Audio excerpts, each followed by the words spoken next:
Hi friends, Rangayya గాడిద ఈ కథ మీకోసం. హాయ్ చుట్కీ. హాయ్ చోటు, చెప్పు. ఏం లేదు చుట్కీ, మన ఈ కథ మీకోసం వాళ్ళు కథలు పెట్టడానికి ఎంత కష్టపడుతున్నారు. కథలు చెప్తున్నారు, ఎడిటింగ్ చేస్తున్నారు, మంచి మంచి కంటెంట్ ఇస్తున్నారు, ఇంకా మోటివేషనల్ కోట్స్ కూడా పెడుతున్నారు. అవును చోటు, మరి సబ్స్క్రైబర్స్ ఎందుకు చుట్కీ ఇంత తక్కువ ఉన్నారు వీళ్ళకి? ఫ్రెండ్స్, మరి మీరు కూడా వీళ్ళకి సపోర్ట్ చేయండి. లైక్ చేయండి, షేర్ చేయండి, కామెంట్ చేయండి, సబ్స్క్రైబ్ చేయండి, మర్చిపోకుండా బెల్లును కూడా క్లిక్ చేయండి. సరేనా చుట్కీ, ఇక మనం వెళ్దామా? అనగనగా ఒక ఊళ్ళో రంగయ్య అనే చాకలి ఒకడు ఉండేవాడు. అతని దగ్గర ఒక మంచి గాడిద ఉండేది. రోజూ చాకలి తన మీద మోసే బరువులన్నిటినీ ఎంత కష్టమైనా సరే అది మోసేది. రంగయ్య కూడా చాలా శ్రమపడి పనిచేస్తూ ఉండేవాడు. అయితే కాలం ఎవ్వరికోసమూ ఆగదు కదా. రాను రాను గాడిద ముసలిదైపోయింది. ఇప్పుడు అది ఇదివరకటంత వేగంగా పని చేయలేకపోతోంది. రంగయ్యకు ఇప్పుడదంటే కొంచెం విసుగు వేస్తోన్నది, కొంచెం అసహనంగా ఉంటోంది దాని నెమ్మదితనాన్ని చూసేప్పటికి. ఒక రోజున రంగయ్యకు ఏదో పనిపడి పొరుగురికి వెళ్తూ గాడిదని కూడా వెంట తీసుకువెళ్ళాడు. తనకు అవసరమైన పనిముట్లను కొనుక్కుని వెనక్కు బయలుదేరేసరికి సాయంత్రం కావస్తున్నది. ఊరు చేరేసరికి చీకటి పడిపోవచ్చు. అందుకని రంగయ్య త్వరగా నడవడం మొదలుపెట్టాడు. కాని ముసలిగాడిద మెల్లగా నడుస్తున్నది. దాని నడక తీరును చూసి రంగయ్యకు చాలా కోపం వచ్చింది. కట్టె పట్టుకుని దాన్ని అదిలిస్తూ తిట్టుకుంటూ పోసాగాడు. ఆ గందరగోళంలో అతను తన కాళ్ల ముందున్న బండరాయిని చూసుకోలేదు. మరుక్షణం చాకలి నేలమీద వెల్లకిలా పడిపోయాడు. అతని గాడిద మాత్రం రోడ్డు పక్కగా ఉన్న నీళ్లులేని బోడబావిలో పడిపోయింది. రంగయ్య వెంటనే లేచి నిలబడ్డాడు. చూడగా గాడిదకు కూడా ఏమంత దెబ్బలు తగిలినట్లు లేదు. అది బావిలోంచి పైకి వచ్చేందుకు విశ్వప్రయత్నం చేస్తోంది. పైకి చూస్తూ రంగయ్యతో ఏదో చెప్తున్నట్లుగా అరుస్తూ ఉంది. ఎగిరి దూకుతున్నది, దబ్బున కింద పడుతున్నది. రంగయ్య కూడా గాడిద కోసం తపన పడసాగాడు. కాని తను కొత్తగా కొన్న పార తప్ప దగ్గరలో వేరేలాంటివి ఏ సాధనాలు లేవు.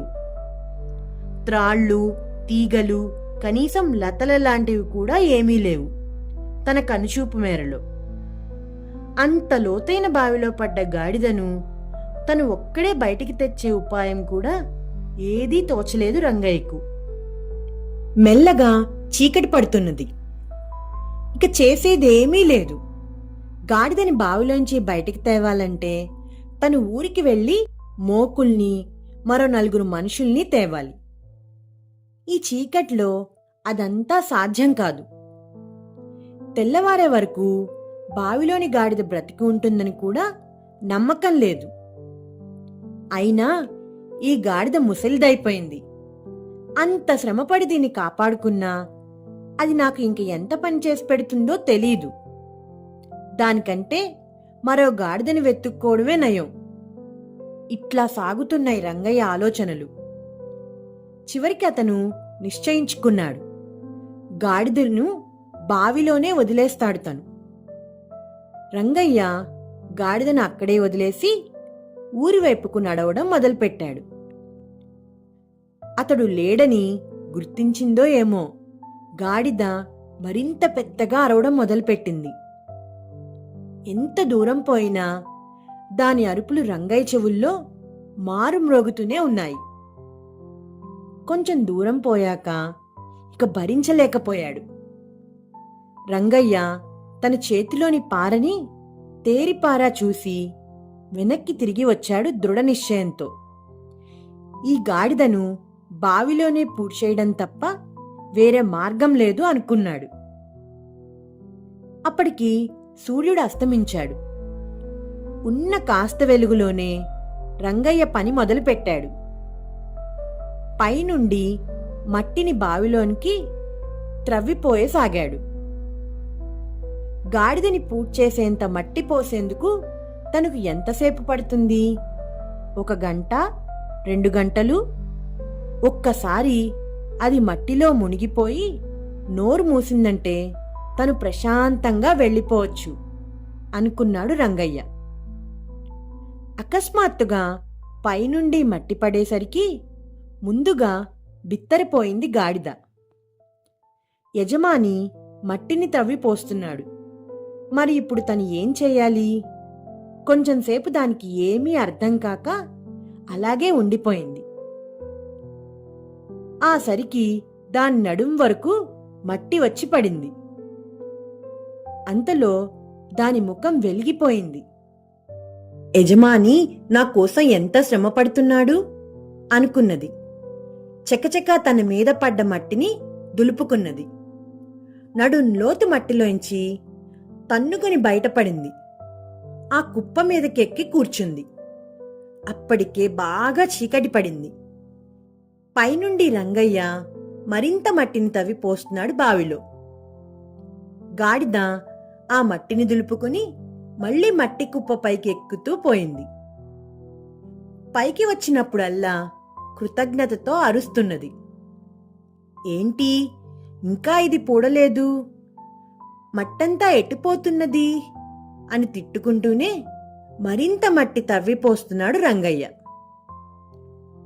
రాత్రి బాగా పొద్దుపోయేసరికి మట్టి కుప్ప బావి పై వరకు చేరుకున్నది. దాని మీద నుండి గాడిద చటుక్కున బయటకి దూకింది. సంతోషంతో కృతజ్ఞతతో తన యజమాని చుట్టూ తిరగసాగింది. ముందుగా ఆశ్చర్యపోయిన రంగయ్య తరువాత తేరుకొని సిగ్గుపడ్డాడు. తనేమో గాడిదను వదిలించుకునేందుకు మట్టిపోశాడు. పాపం ఈ పిచ్చిగాడిద దాన్ని కాపాడేందుకు తను శ్రమిస్తున్నాడనుకున్నది. జరుగుతున్న పనిని మనం చూసే తీరును బట్టే ఆ పని మనకు మేలో కీడో చేస్తుంటుంది. పైనుండి పడే మట్టి తన మేలు కోసమే అని మనస్ఫూర్తిగా నమ్మిన గాడిద ఆ మట్టి ఆధారంగా బయటపడింది. అదే వేరేగా అనుకుని ఉంటే అది మన్నులో సమాధి అయిపోయేది కదా. గాడిద సంతోషాన్ని చూశాక తన ప్రవర్తనకు చాలా సిగ్గుపడ్డాడు రంగయ్య. ఇద్దరూ మెల్లగా ఇంటికి చేరుకున్నారు. అప్పట్నుంచి రంగయ్యకు ఆ గాడిద అంటే ఇష్టం ఏర్పడింది. ఎందుకో మరి ముసలిగాడిద నెమ్మదితనాన్ని చూసి ఇప్పుడు అతనికి కోపం రావట్లేదు. ఈ కథ మీకోసంలో ఈ కథ మీకు నచ్చిందా పిల్లలు? నచ్చినట్టయితే లైక్ చేయండి, షేర్ చేయండి, కామెంట్ చేయండి, ఇంకా సబ్స్క్రైబ్ కూడా చేసుకోండి. గంట కొట్టని వాళ్ళు కూడా గంట కూడా కొట్టండి.